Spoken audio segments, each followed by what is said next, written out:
Hey, senior developer. I got another stupid question for you. What is Kubernetes? I swear it's like you have nothing better to do. That is a good question, though.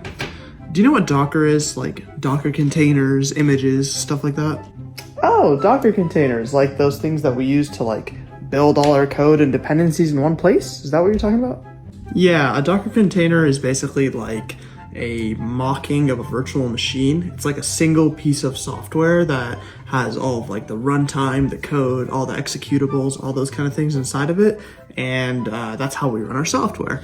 Now, Kubernetes is a platform that's developed by Google to basically manage, deploy, and scale these containers once they're actually in production. It's actually a pretty cool piece of software. Oh, interesting. So it's like a way to manage our containers once we finish them. Like once we have our code out there, somebody needs to actually deploy it and get it to our users. Is that what you're saying? Yep, that's exactly right. And that entire process is called container orchestration. It's pretty cool. Okay, it's pretty cool. Sounds like it's important. So if we deleted our entire Kubernetes folder in our code base, would that be a bad thing? Yeah, that would be pretty bad. Why do you ask?